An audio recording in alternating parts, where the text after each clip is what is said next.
اچھا ایسا بھی ہوتا ہے کہ رمضان المبارک میں عبادات میں خوب محنت کرنے والے احباب سے اگر رمضان المبارک کے بعد کسی گناہ کا ارتکاب ہو جائے تو شیطان انہیں اس وہم میں مبتلا کر دیتا ہے کہ اب رمضان المبارک میں کی گئی ساری محنت برباد ہو چکی ہے۔ دیکھ کس قدر محنت سے تو رمضان المبارک میں گناہوں سے بچتا رہا، اب تیرے اس گناہ نے سب کی یہ کرائے پر پانی پھیر دیا، ساری محنت برباد کر دی۔ اس بابرکت مہینے کی ٹریننگ کے ذریعے جتنی روحانی قوت تو نے حاصل کی تھی وہ اب ساری زائل ہو چکی ہے، برباد ہو چکی ہے، ختم ہو چکی ہے۔ اور جب اس گناہ نے تیری رمضان المبارک کی ساری محنت اور عبادات کے نور کو ہی ضائع کر دیا ہے تو پھر باقی گناہوں میں بھی ملوث ہو جا، آئندہ رمضان المبارک میں دیکھا جائے گا، پھر زیادہ محنت کر لینا۔ یوں وہ نادان انسان اس شیطانی وسوسے میں مبتلا ہو کر دیگر بے شمار گناہوں کا ارتکاب کر لیتا ہے اور ایک مرتبہ پھر گناہوں بری زندگی گزارنا شروع کر دیتا ہے۔ حالانکہ برباد کچھ نہیں ہوا تھا، اس سے صرف ایک دو گناہ ہو گئے تھے، اسے فوراً خلوص دل سے توبہ کرنی تھی۔ ماہ رمضان کا وہ نور اور وہ روحانی برکات اسے اس گناہ کے بعد بھی حاصل تھی۔ ایسے بے وقوف انسان کی مثال اس وہمی عورت کی طرح ہے جس کے متعلق اللہ جل وعلا نے سورہ نحل میں ارشاد فرمایا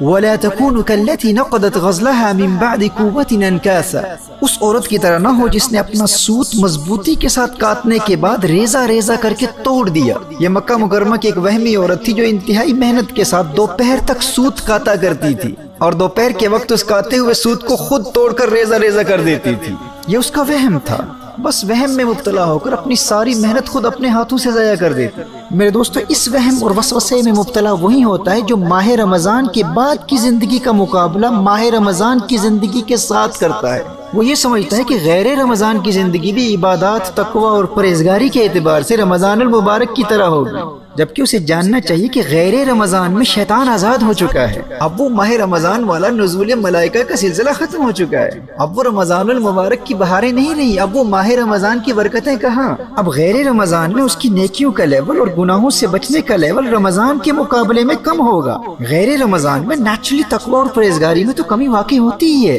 اس لیے محترم احبہ، عام لوگوں کو ماہ رمضان کے بعد کی زندگی کا مقابلہ ماہ رمضان کی زندگی سے ہرگز نہیں کرنا چاہیے، بلکہ ماہ رمضان کے بعد کی زندگی کا مقابلہ ہمیشہ ماہ رمضان سے پہلے کی زندگی کے ساتھ کرنا چاہیے۔ یہ بڑی اہم بات ہے۔ یعنی اگر ماہ رمضان میں حاصل کی گئی تربیت کا آپ پر اتنا اثر ہوا ہے کہ ماہ رمضان کے بعد کی زندگی فرائض کی ادائیگی اور گناہوں سے بچنے کے اعتبار سے ماہ رمضان سے پہلے کی زندگی سے بہتر ہے، تو آپ اللہ جل وعلا کا شکر ادا کریں کہ اللہ جل وعلا نے آپ کو آپ کے مقصد میں کامیابی عطا فرمائی ہے، آپ کامیاب ہیں۔ اب اگر کوئی گناہ ہو بھی جاتا ہے تو فوراً توبہ کر کے اپنا روحانی سفر جاری رکھیں، اور شیطان جب بھی اس وہم میں مبتلا کرنے کی کوشش کرے کہ اب کیا فائدہ، اب تو سب کچھ برباد ہو چکا ہے، تو نے تو گناہ کر لیا ہے، ماہ رمضان کی ساری محنت برباد ہو چکی ہے، پھر گنہگاروں والی زندگی گزارنا شروع کر دے اور آئندہ رمضان میں پھر محنت کرنا اور پھر دیکھا جائے گا۔ ماہ رمضان کے مقابلے میں تو اب تو زیرو ہے، صفر ہے، ختم ہو چکا ہے۔ جب شیطان اس وسوسے میں مبتلا کرنے کی کوشش کرے تو فوراً جواب دے کہ میں نے ماہ رمضان کے بعد کی زندگی کا مقابلہ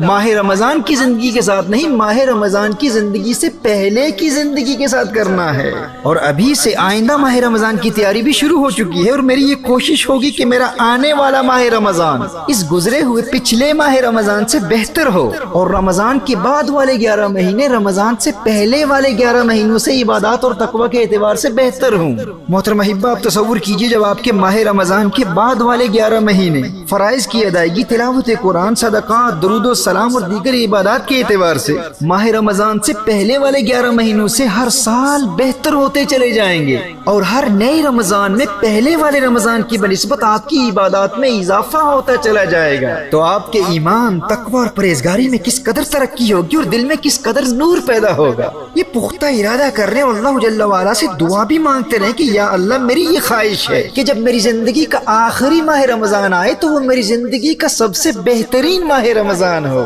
دوستو، اگر آپ اپنا مائنڈ سیٹ یوں بنا لیں گے نا تو آپ کی تمام زندگی ماہ رمضان کے گرد گردش کرتی رہے گی۔ ماہ رمضان کے بعد کی زندگی کا مقابلہ ماہ رمضان سے پہلے کی زندگی کے ساتھ، اور ہر نئے ماہ رمضان کی زندگی کا مقابلہ پچھلے ماہ رمضان کی زندگی کے ساتھ۔ یوں دل میں عشق رمضان المبارک مسلسل بڑھتا رہے گا۔ حضرت یعلا بن فضل فرماتے ہیں کہ صحابہ کرام علیہم رضوان سال کے 6 مہینے اس دعا میں گزار دیتے تھے کہ یا اللہ، ہمیں ماہ رمضان عطا فرما دے، اور جب ماہ رمضان مل جاتا تو 6 مہینے اس دعا میں گزار دیتے کہ یا اللہ، ہماری رمضان کی عبادتوں کو قبول فرما لے۔ یوں ان عاشقان ماہ رمضان کی تمام زندگی ماہ رمضان کے گرد ہی گردش کرتی رہتی ہے۔ محترم احبہ، ماہ رمضان کی یادوں سے اپنے قلوب میں اجالا کرنے کے لیے شوال مکرم کے 6 روزے ضرور رکھیں۔ اور اسی طرح ہر پیر اور جمعرات کا روزہ بھی ضرور رکھیں، اور ایام البید یا ایام بیز ہر مہینے کی 13ویں 14ویں اور 15ویں تاریخ کو روزہ رکھیں۔ یوں رمضان المبارک کی یادیں بھی تازہ ہوتی رہیں گی، اور ان صحیح احادیث کی روشنی میں یہ روزے رکھنے والوں کو تمام سال روزہ رکھنے کا ثواب بھی ملے گا۔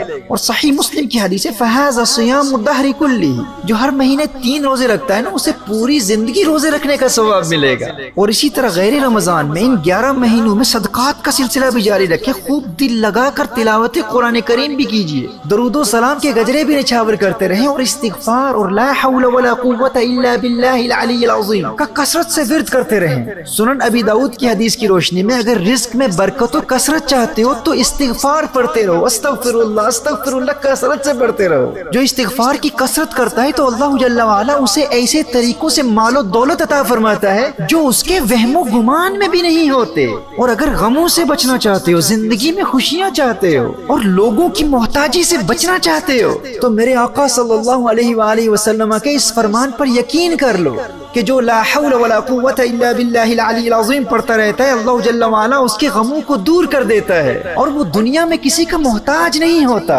اللہ جل وعلا ہمیں ان 11 مہینوں میں ان تمام اعمال و اورات پر استقامت کے ذریعے رمضان المبارک کی تیاری کرنے کی توفیق عطا فرمائے، اور ماہ رمضان کی بہار زندگی میں ایک مرتبہ پھر نصیب فرمائے۔